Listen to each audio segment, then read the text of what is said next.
En el número 2, Venezuela. Lluvia de calamidades.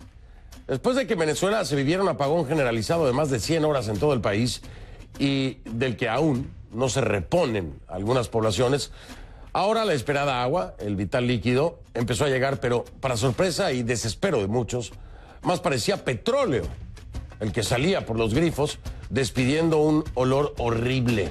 Por su parte, este señor Jorge Rodríguez, ministro de Comunicación, aseguró que el suministro de agua se restableció entre 70 y 80% y el servicio eléctrico al 100%.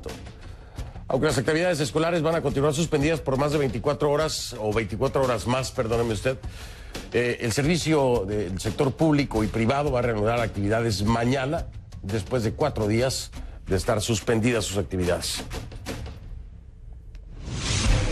Y en el número 1, masacre en Brasil. ¿Por qué?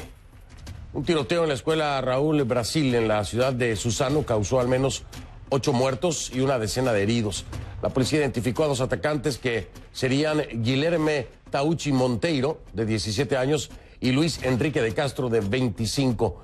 Ambos entraron armados en el centro educativo pasadas las 9:30 de la mañana, hora local, y comenzaron a disparar. Luego se quitaron la vida. A través de su cuenta en Twitter, el presidente de Brasil, Jair Bolsonaro, expresó sus condolencias a los familiares de las víctimas, del que calificó como un inhumano atentado, una monstruosidad y cobardía sin tamaño. Este es el primer tema de la noche. Profundizamos en los hechos.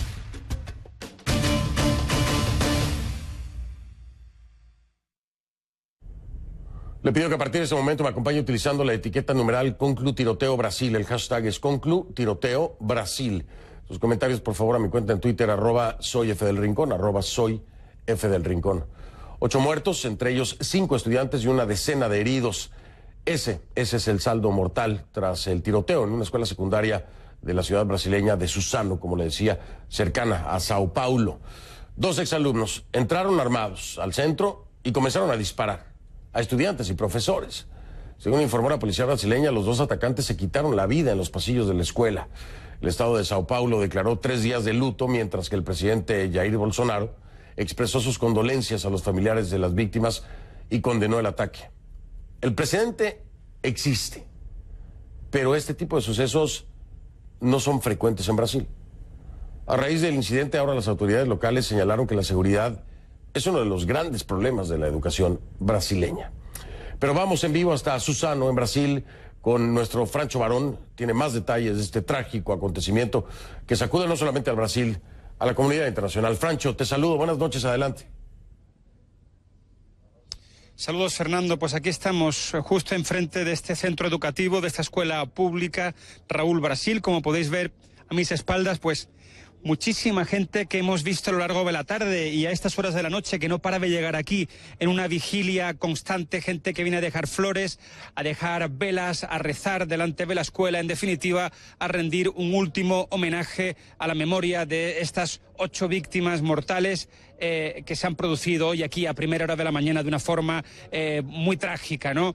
Bueno, como tú bien decías, los protagonistas de la historia, 2 jóvenes de 17 y de 25 años, Guilherme Monteiro, 17 años, y Luis Enrique de Castro, de 25, que antes de llegar aquí, Fernando, se dirigieron previamente a una especie de rental car, un lugar de alquiler de coches, y allí abrieron fuego ya por primera vez contra el dueño de este comercio, ¿no? A partir de ahí llegaron justamente a este punto, ingresaron en la escuela y volvieron a disparar. Hay un vídeo circulando incluso en medios locales de aquí de Brasil, donde se ve la escena de forma muy clara, y comienzan a disparar a quemarropa contra todos los jóvenes que se encuentran delante. En definitiva, 5 víctimas mortales entre los alumnos de este centro del Raúl Brasil, 2 trabajadoras de este centro educativo y también, bueno, pues este señor del rental car. Aparte de esto, como colofón final, bueno, pues estos 2 jóvenes, los perpetradores de este ataque, también se quitan la vida en el interior de esta escuela, configurando, pues como te podrás imaginar, Fernando, una escena verdaderamente dantesca. Iban equipados con revólveres, iban equipados con hachas de pequeña dimensión, iban incluso con una ballesta. Se ve claramente en la imagen cómo sacan una ballesta uno de los dos una vez que entra dentro de la escuela. Así que una situación que ha conmocionado, que ha dejado a este país en estado de shock, un país que, como bien sabes, está muy acostumbrado desafortunadamente a la violencia, pero no, como tú bien decías, a este tipo de violencia. Fernando. Terrible ver estas imágenes que, hay que ser muy honestos y muy francos, Francho, las vemos con frecuencia aquí en los Estados Unidos, pero nunca imaginamos que lo estaríamos viendo en Brasil. ¿Hay algún perfil ya que hayan dado las autoridades, Francho, de los dos atacantes y lo que pudiera ser el origen precisamente de este acto repudiable?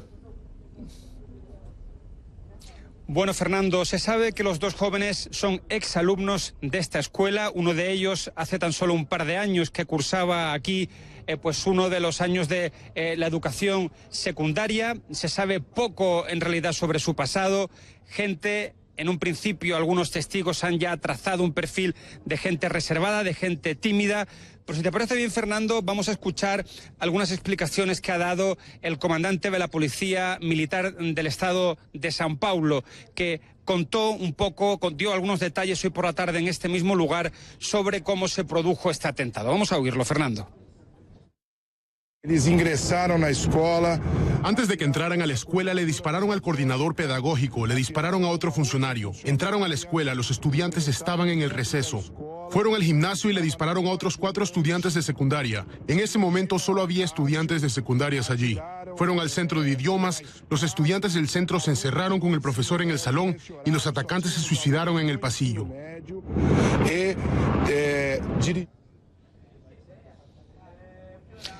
Bueno, Fernando, también el gobernador del estado de São Paulo, João Doria, fue uno de los primeros que llegó a este lugar, que dio las condolencias, evidentemente, a los familiares de las víctimas y que pronunció las palabras que vamos a escuchar a continuación. Antes que nada, nuestra solidaridad a las víctimas, a los padres de esos jóvenes, a los familiares de las 2 empleadas de la escuela y también a los padres y familiares de los atacantes. Esto ha sido lo más triste que he presenciado en mi vida. Estoy muy triste de que algo así haya ocurrido en nuestro país y aquí, en São Paulo. Eso ocurra en nuestro país y aquí en São Paulo. Bueno, Fernando, pues esta es la situación que tenemos ahora mismo aquí sobre el terreno. Mañana está previsto que haya un funeral colectivo aquí en la localidad de Suzano. Vendrá seguido, evidentemente, de un entierro, más o menos a las 7 de la tarde, hora local. Y mientras tanto, pues, como podrás imaginarte, el sentir general en esta pequeña localidad del extrarradio de São Paulo es de un estado de shock generalizado, ¿no? Todo el mundo que llega aquí, vemos las caras, hablamos con algunas personas y todo el mundo, la gente que vive aquí, no se puede creer que esto haya podido suceder, ya que este lugar en particular es una de esas pequeñas localidades con un cierto grado de tranquilidad general. Fernando. Así es, Francho, y estoy seguro que esto tendrá o dará paso a un gran debate nacional precisamente sobre este tema, el de la seguridad en los centros educativos, que ya lo escuchábamos, es una preocupación también generalizada, sin duda alguna. Vimos la reacción del presidente Jair Bolsonaro, intensa, condena además esta situación, así que pues pronto estoy casi seguro que estaremos hablando con Francho Barón de lo que se desprenda en la aplicación de lo que se tenga que aplicar para evitar estas tragedias tan espantosas. Francho, un saludo, descansa un poco, que será larga la jornada también durante los próximos días. Un abrazo, Fernando.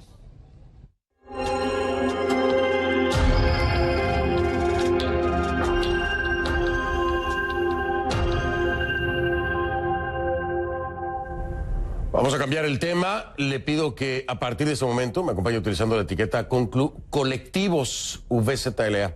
Los colectivos de Venezuela. Ahí está, Conclu Colectivos VZLA, porque es muy importante este tema. Tiene que poner mucha atención, se lo pido. No solamente a los venezolanos, por supuesto, al resto del mundo que nos está viendo, para que usted entienda. Ha venido escuchando durante esta semana, la semana pasada, tal vez durante meses, una especie de calamidades que van ocurriendo en Venezuela, ¿correcto? Bueno, por si fuera poco, este tema de los colectivos para muchos no solamente una calamidad, es una tragedia. Es una tragedia porque se tienen registrados fallecimientos provocados desde 2014, ojo, desde 2014, por estos grupos. Así fue legalmente certificado por la que en ese momento era la fiscal general, Luisa Ortega. Vamos a hablar de eso, vamos a tratar de entender cómo es que funcionan y cuáles son los beneficios de estos grupos, ¿no? Conclu Colectivo, su BCTLA, esa es la etiqueta, sus comentarios, me cuenta en Twitter, @soyfdelrincón, @soyfdelrincón. A ver, el servicio eléctrico comienza a restituirse en Venezuela, pero hay otras preocupaciones, hay otras cosas que quedan pendientes, muchas de ellas, uno de ellos son los grupos colectivos. Este lunes, Nicolás Maduro le hizo un llamado a los colectivos asegurando que era la hora de la resistencia activa. Hora de la resistencia activa. Desde entonces hemos estado recibiendo decenas de denuncias, videos y comunicaciones sobre la actuación de estos grupos, los colectivos, como se les conoce ahí en Venezuela. Operan armados, normalmente se desplazan en motocicletas y de acuerdo con el Observatorio Nacional de la Violencia llevan a cabo funciones parapoliciales y paramilitares con el beneplácito de las autoridades. Incluso se les ha llegado a ver en acompañamiento con las autoridades. Con este amparo operan con libertad en varias ciudades de Venezuela y con frecuencia interrumpen las manifestaciones opositoras. Este martes, en medio de las protestas por falta de luz y de agua, volvieron a azotar. Vamos con nuestra Kay Guerrero hasta el Centro Mundial de Noticias en Atlanta para que tenga usted el contexto completo, el resumen y mayor entendimiento de esto que, lejos de ser una calamidad, se convierte en tragedia para muchos. Kay, ¿cómo estás? Buenas noches. Buenas noches, Fernando. Los colectivos, como se les conoce en Venezuela, son grupos que fueron inicialmente creados para cumplir funciones comunitarias, proyectos educativos, de construcción comunal, etcétera. Sin embargo, con la llegada del chavismo, estos grupos se radicalizaron hasta el punto que la oposición venezolana y varias organizaciones pro derechos humanos dentro y fuera de Venezuela los consideran el brazo armado del chavismo. Según el Observatorio Venezolano de la Violencia, ejercen tareas, como tú decías, parapoliciales y paramilitares con el visto bueno de las autoridades y con frecuencia reprimen las protestas opositoras. Incluso en las manifestaciones antigubernamentales del 2014 y 2017 en Venezuela, donde en total se contabilizaron más de 150 personas asesinadas, la fiscal general en ese momento, Luisa Ortega Díaz, los responsabilizó por decenas de estas muertes. Es importante recordar que hubo una etapa donde el régimen de Nicolás Maduro negó que los colectivos estuviesen aliados con su gobierno. Sin embargo, este lunes, en medio del apagón nacional, Maduro les hizo un llamado directo asegurando que había llegado el tiempo de la resistencia activa. Escuchemos. Le hago un llamado a las unidades de batalla Bolívar Chávez, a las RAS. Le hago un llamado a los colectivos, a todos. Llegó la hora de la resistencia activa. Resistencia activa en la comunidad, con la familia, informando, ayudando. El mensaje de Maduro fue el pasado lunes 11 de marzo. Al siguiente día, varios grupos colectivos fueron reportados en Caracas, amedrantando con armas largas a manifestantes que se habían congregado en las calles a pedido de Juan Guaidó, que es presidente de la Asamblea Nacional de Venezuela y también reconocido como presidente encargado de ese país por más de 50 países. Estas son las imágenes. En este primer video se ve a un supuesto integrante colectivo disparando desde la entrada de un edificio gubernamental en Caracas. Claramente se ve que el sujeto sostiene un arma larga y está apuntando. Según la versión de la persona que nos proporciona el video, este espacio, aunque es oficialmente un edificio del Estado, funciona también, dicen, como un comando donde los colectivos se organizan y donde se les ve entrar y salir a menudo. CNN no puede confirmar esta información de forma independiente. Este segundo video muestra un ángulo distinto de ese mismo edificio. En la parte superior se lee Ministerio para el Poder Popular del Transporte. Allí se ve cómo los grupos motorizados salen y entran. Varios de ellos llevan el rostro tapado y otros, de acuerdo a las personas que graban el video, dicen iban armados. Fernando, también hemos recibido otros videos donde se observa a un presunto grupo colectivo atacar una de las manifestaciones opositoras que se agrupó en la avenida San Martín en Caracas este martes. Varias personas que se encontraban allí han dicho a CNN que estos motorizados estaban armados e identificados con camisetas pro gobierno. Veamos las imágenes. Señores, esto es ahorita en la avenida San Martín, estaban protestando pacíficamente y llegaron los colectivos y replegaron a todo el mundo lanzando disparos ay no, esto es algo sin precedentes, de verdad. Miren señores, miren cómo los colectivos atacan a la misma gente que está aquí protestando de forma pacífica. Los colectivos y los policías sin hacer absolutamente nada. Esto es lo que tenemos el gobierno, señores, una cuerda de delincuentes. Esto es algo sin precedentes, de verdad. Ahí están, vean, lo que ustedes ven.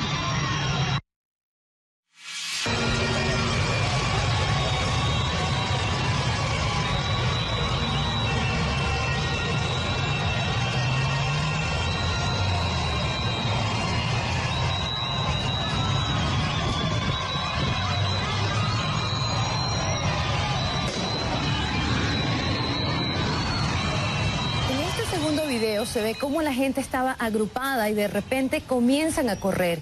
Eso fue por la entrada de los colectivos. De inmediato las personas tratan de salir de allí y ustedes pueden observar cómo se escuchan algunos disparos en esta zona de Caracas.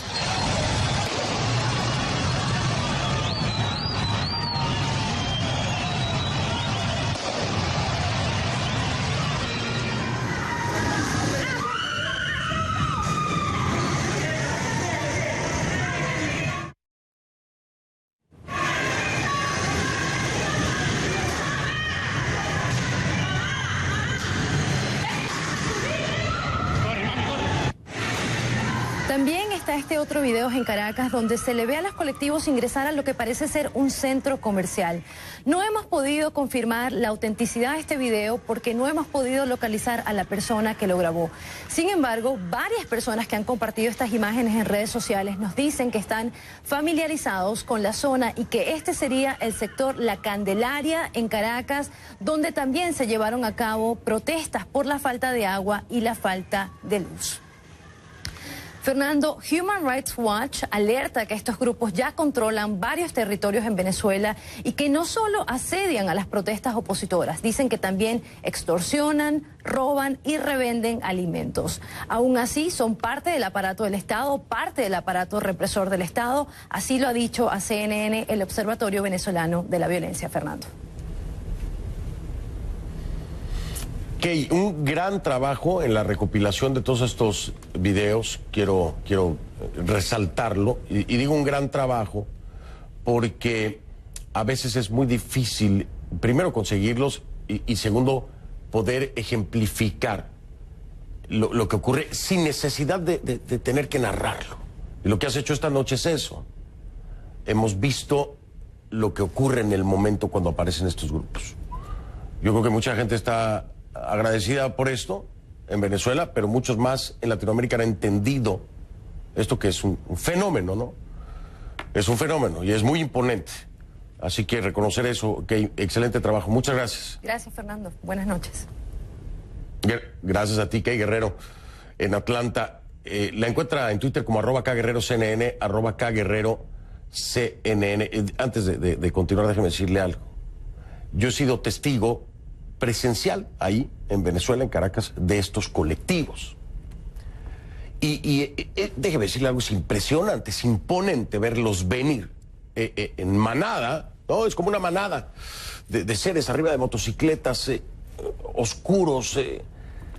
Es muy difícil enfrentar una situación así cuando se está bajo tanta tensión en el país y aunque no se esté, ¿no? Hay una anécdota que le cuento brevemente. El impacto es tanto y el miedo es tanto que estando en una cobertura llegó un grupo de colectivos, se encontraba mi equipo y otras personas más, nos encontramos en un segundo piso. Al llegar ese grupo de colectivos no dispararon, pero hicieron que tronaran los escapes de las motocicletas. Eso fue suficiente para que más de una persona se metiera debajo de los muebles que encontraba en el lugar en el que estábamos, porque daban por hecho que estaban disparando. Y esto ocurrió en segundos. No se alerta, no se sabe cuándo llegan y entonces busque refugio. No lo supongo, no lo invento, ahí estuve, ahí lo vi y yo lo viví. Los colectivos existen, no son pacíficos y generan terror y temor. No solo a mí, a los que estaban conmigo y eran venezolanos. Digo, nada más para que quede claro. Como siempre se lo digo, ahí estamos, ahí lo vemos, ahí lo vivimos. No inventamos. Y no es maybe ni likely, no. Es así, porque ahí estábamos. Vamos a hablar de los colectivos, entonces, más de este tema. Es el brazo armado del chavismo. Esa es la pregunta que para muchos no tiene que aclararse. Esteban Gervasi me va a acompañar en un momento, es analista y consultor político venezolano, aquí en el estudio. Ya vuelvo. Más adelante también esta lluvia de calamidades en Venezuela. Agua negra y con olor terrible. ¿Regresó el agua o es petróleo? Mire usted, el nuevo problema que enfrentan los residentes de San Diego, Estado Carabobo, en Venezuela.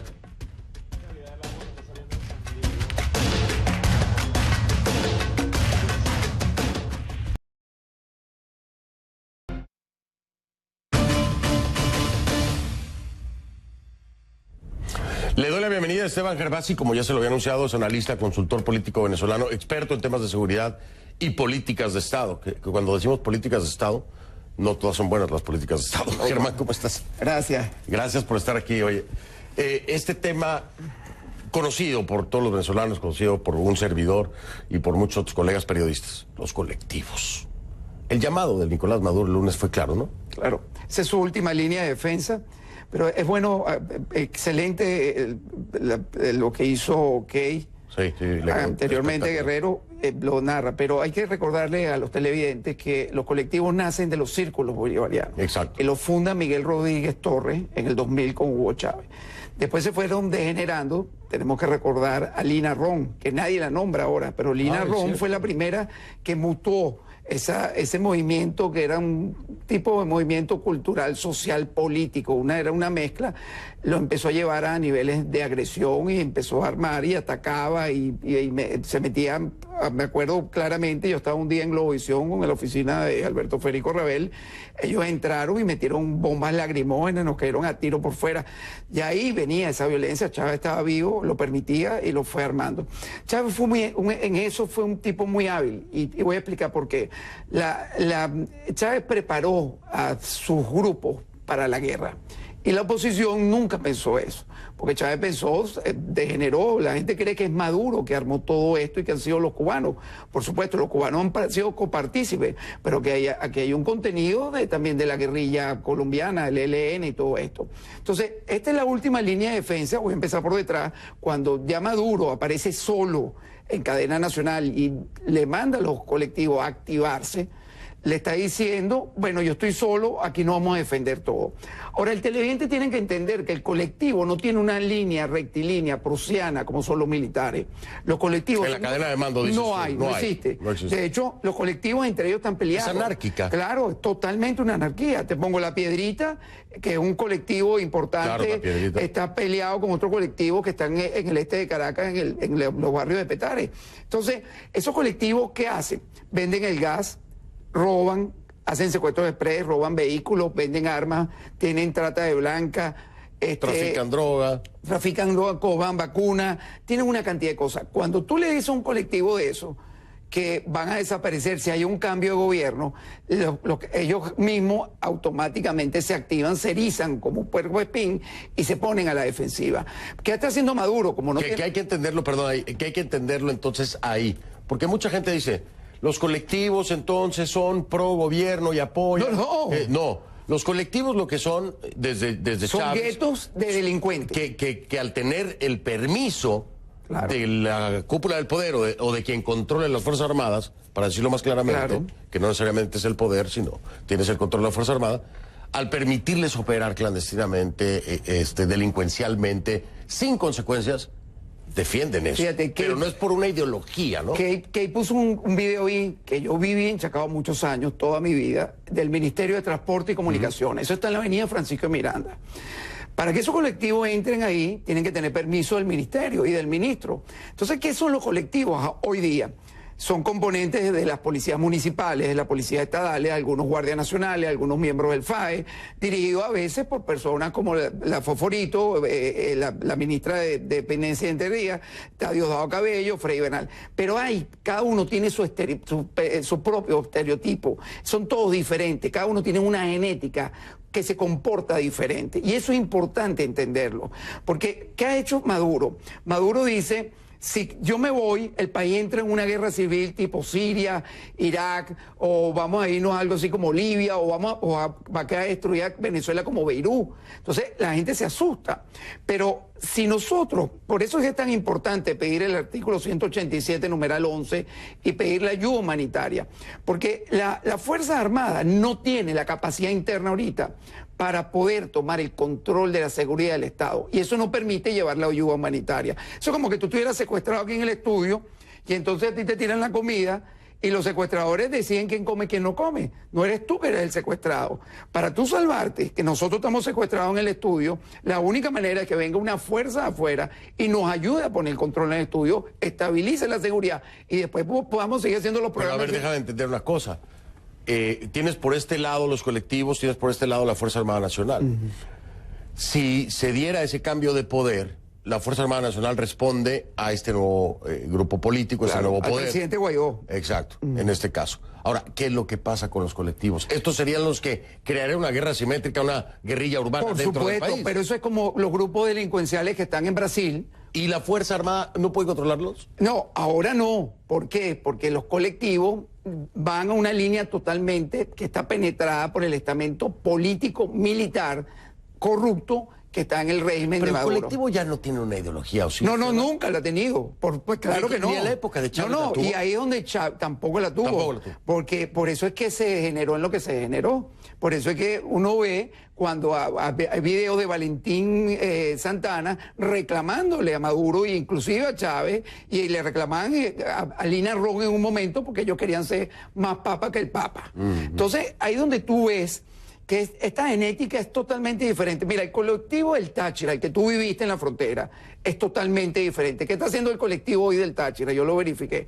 Está en todas las trochas, robando a la gente, quitándole la poquita plata que tienen, la comida que traen de Colombia, la medicina, golpeando, asesinando, violando. Las trochas para la gente de otros países como México son las veredas. La vereda. Las veredas que hay más de 3.500 en la frontera entre Colombia y Venezuela. Entonces, el colectivo son órganos individuales, son varios, son muchos. Se calculan que hay unos 1.300 en Venezuela que suman casi 37.000 individuos. También algunos están muy bien armados y capacitados. Hay unos que tienen inclusive misiles tierra-aire. Cuando Chávez compró... ¿Y estas armas vienen de quién? De los rusos y de los chinos. ¿Y se las provee? El Estado. Por supuesto, porque es la última línea de defensa. ¿Ustedes se acuerdan cuando Chávez salió una vez y dijo, vamos a poner unas ametralladoras .50, que es un calibre muy alto, el que sabe de armamento sabe de lo que estoy hablando, en varios cerros y barrios de Caracas y de partes de Venezuela para cuando nos vengan a invadir? El problema ha sido que la oposición siempre ha sido una estrategia política. En cambio, el régimen siempre ha diseñado una guerra de guerrilla, una guerra urbana. Estamos en el último momento. Ahora hay que decirle muy bien al pueblo venezolano que Maduro se va del poder sí o sí. Es irreversible. Pero aquí viene la pregunta clave. Ajá, ahí te va. Tú dices que se va del poder sí o sí. Es irreversible. Ajá. Pero con la estrategia política o... No, ahí es donde viene el punto más importante. Yo te traigo una encuesta ahorita de la gente de Mega Análisis, que es de hoy, un corte de hoy, donde el 87%, y cada día sube más la petición del pueblo venezolano, porque el pueblo está claro y sabe, porque el pueblo es militar, el pueblo es civil, el pueblo es empleado público, es víctima de la delincuencia, de los colectivos, y el pueblo le está diciendo a la comunidad internacional El 87% le dice hoy que quiere que se active el 187, numeral 11 de la Constitución, 87.5%. que es una coalición militar internacional de paz que ayude a retomar la estabilidad del país con los militares venezolanos por las órdenes del comandante en jefe que se llama Juan Guaidó, que es el presidente encargado de Venezuela. Ahora, pero vamos a estar bien claros también para los venezolanos y para el mundo. Y si hay una coalición, no va a tener la colaboración de la Fuerza Armada hasta este momento. Pero, por supuesto, habría que enfrentar a esa Fuerza Armada. Fernando, ¿tú crees que en esos números no está la opinión de los militares? Los militares, ahí está la opinión de la familia. Bueno, del 87%. Pero fíjate, Fernando, ¿cuántos militares hay presos? ¿Cuántos han ido fuera y tú hablas con los militares. Yo tengo una relación con los militares permanentemente y los militares te lo dicen. Lo que pasa es que los militares sí tienen una formación rectilínea prusiana y van bajo un mando. Y sus mandos son las cosas más corruptas que hay. Entonces, estos generales, ¿qué hizo Pablo Escobar cuando montó su cartel? Se buscó sus lugartenientes, sus matones. ¿Qué es lo que ha hecho Maduro? ¿Qué es lo que ha hecho Padrino? ¿Por qué Padrino no estuvo en el momento que Maduro estaba dando una cadena pidiéndole a los colectivos que se activaran? Porque ellos saben que las Fuerzas Armadas no respaldan eso. Pero es que las Fuerzas Armadas están entrenadas por un tipo de guerra, no para la guerra de colectivo, claro. No están para la guerra urbana. Los colectivos, inclusive las policías municipales que usaban una Glock 9 milímetros, se enfrentan a colectivos que andan con un AK-47. Sí, claro, Entonces, la desproporción es total. Y además la estrategia ha sido totalmente equivocada. Si Guaidó y el gobierno de transición no entienden que la única salida que le queda al pueblo venezolano, como hizo Simón Bolívar en 1817, si no me equivoco, cuando contrató 6.000 soldados de la Legión Británica para que fueran a ayudarlo a liberar Venezuela y otros países. Nosotros hay que dejar el complejo, necesitamos fuerzas de Colombia que están entrenadas. Fernando, tú lo has dicho muchas veces, el territorio venezolano, el 53% del territorio está en manos del ELN, de la FARC, del grupo Carimpeiro, en Venezuela y laboratorio de heroína. Narcotráfico, claro, carteles de narcotráfico. Entonces, toda la parte de la minería. ¿Cómo tú sacas eso?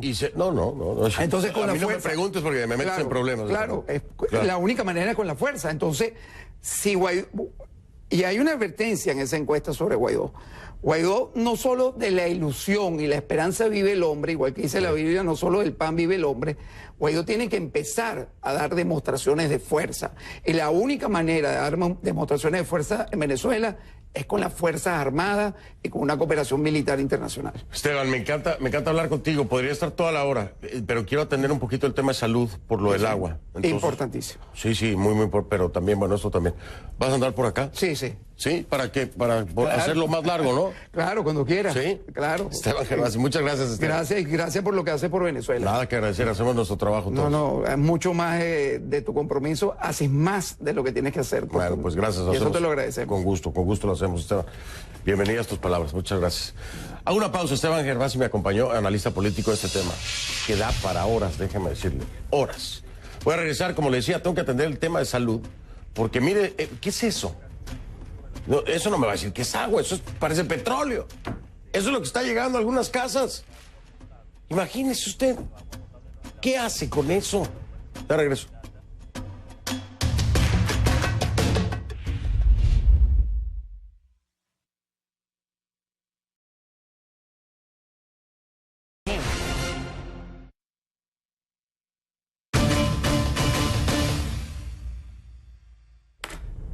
Bien, estamos de vuelta con esto de las aguas negras, literalmente se lo digo, que veía en pantalla hace unos minutos. Le doy la bienvenida a la doctora María Eugenia Landaeta. Ella es infectóloga, jefa del Departamento de Infectología del Hospital Clínico Universitario de Caracas. Doctora, gracias, buenas noches.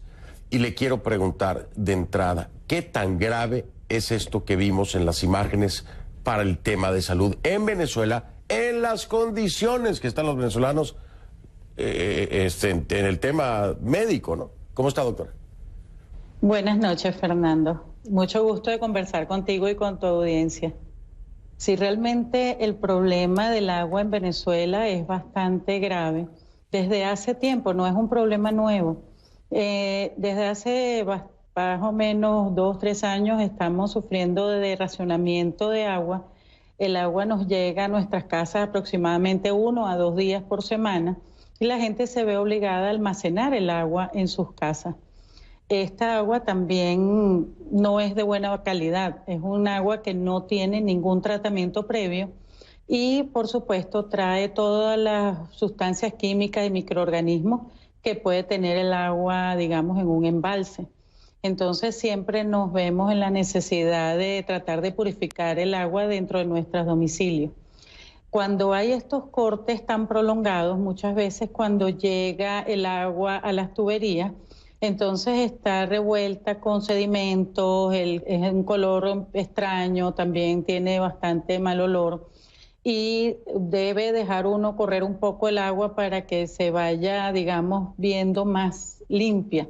Pero a la larga siempre es necesario tratar de nosotros purificarla en la casa, ya que no tiene ningún tratamiento, digamos, previo a que salga por la tubería. Y también hemos visto muchos brotes de enfermedades diarreicas, por ejemplo, y últimamente, en este último año, hemos visto muchísimos casos de hepatitis A, que es una enfermedad que también es transmitida por el agua contaminada. Entonces esto nos ha traído bastantes consecuencias para la salud del venezolano. Y ya lo creo que sí, ¿cómo no va a traer problemas de salud? Ahora, aquí la pregunta del millón, doctora, porque con esta falta de medicamentos, la falta de equipamiento en hospitales, yo le quiero preguntar, ¿qué riesgo hay de que pueda existir en algún momento, y ahora con esto que estamos viendo con estas aguas negras, una epidemia de enfermedades gastrointestinales, de algún tipo de hepatitis? ¿Qué tan factible puede llegar a ser esto y qué tan fácil puede llegar a diseminarse? Es que en este momento ya tenemos una epidemia de enfermedades diarreicas que viene andando desde hace ya unos meses. Tenemos enfermedades causadas por virus como norovirus, tenemos Shigella y Salmonella, que son bacterias. Tenemos amibiasis, que teníamos bastante tiempo sin ver una cantidad de casos de amibiasis tan grave como lo que tenemos en este momento. Y de los casos de hepatitis A, tenemos tantos casos que ya hemos visto muchas complicaciones y mortalidad por esta enfermedad, que es una enfermedad bastante benigna. Cuando uno ve poco número de casos, es poco probable que veamos las complicaciones y las muertes en estos pacientes, pero tenemos tantos casos que hemos visto morir algunos de estos pacientes por hepatitis fulminante. Hepatitis fulminante, me dice usted el daño que tiene esto para el hígado. Ahora, doctora, ¿de qué forma se puede revertir esto? Es decir, ¿cuál es la salida para esto? Porque el agua, hoy por hoy, deja sedimento y esto que estamos viendo salir por las tuberías, no es que sale y ya se quitó, se limpió, no. Se queda incrustado en los tubos, en todos los lados por donde pasa, se hacen cultivos, en fin. ¿Qué tendría que pasar en un tema de higiene, tratamiento de las aguas para revertir todas estas enfermedades que me dice usted? Bueno, ya prácticamente son una epidemia, enfermedades diarreicas, problemas de hepatitis, en fin. ¿Cuál sería el proceso, doctora? Bueno, existe un proceso que debe ser realizado a nivel de los acueductos, en el mantenimiento de los acueductos y de las plantas que procesan el agua, donde se deberían colocar algunos químicos para neutralizar estos tóxicos que puede haber en el agua y, por supuesto, cloración y algunos otros tratamientos para disminuir la cantidad de microorganismos que se encuentran allí en el agua. Por supuesto, si alrededor del embalse hay viviendas donde las aguas negras de las viviendas caen al embalse, por supuesto, si no el agua no es tratada, estas aguas negras pues se mezclan con el agua limpia y llegan a las casas de las personas. Entonces no debería haber viviendas cerca o alrededor de los embalses. Esto es otra cosa muy importante. Por supuesto, el mantenimiento de las tuberías. En Venezuela tenemos las tuberías muy antiguas, las tuberías se rompen, el agua corre, digamos, libremente por las calles y se mezcla mucho el agua limpia con el agua sucia. Este tratamiento de las tuberías debe ser realizado periódicamente por digamos, la autoridad competente. Y después, al llegar a las plantas de distribución o a los hogares de las personas, pues debería haber la filtración adecuada y el tratamiento adecuado de esto. Nosotros en Venezuela lo que estamos haciendo es recomendando a las personas que traten en las casas el agua cuando llega por las tuberías, que sean almacenadas adecuadamente, que sean filtradas, que sean hervidas, que se le coloquen gotas de cloro o tabletas de cloro en los recipientes donde se almacenan para que el agua sea purificada y que el sedimento, por supuesto, no sea utilizado para consumo, sino que sea utilizado solamente la superficie del agua, ya que el sedimento puede contener todos estos químicos. Es decir, nosotros estamos recomendando a las personas que hagan el tratamiento de las aguas en sus casas para disminuir el número de enfermos por esta razón. El tratamiento que debería dársele en las plantas al agua, no en las casas, pero bueno, hay que buscar la forma de sobrevivir, desgraciadamente. Doctora María Eugenia Landaeta, mil gracias. Me tengo que despedir por tiempo de televisión, no porque quiera, pero le agradezco mucho. Bueno, es muy importante por su haberla escuchado. Gracias. Al contrario, gracias. Bueno. La doctora María Eugenia Landaeta, jefa del Departamento de Infectología del Hospital Clínico Universitario de Caracas. Hago una pausa y ya regreso.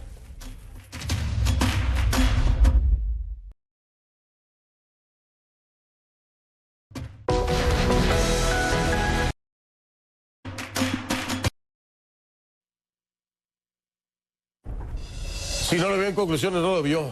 Soy Fernando del Rincón, lo veo mañana. Gracias.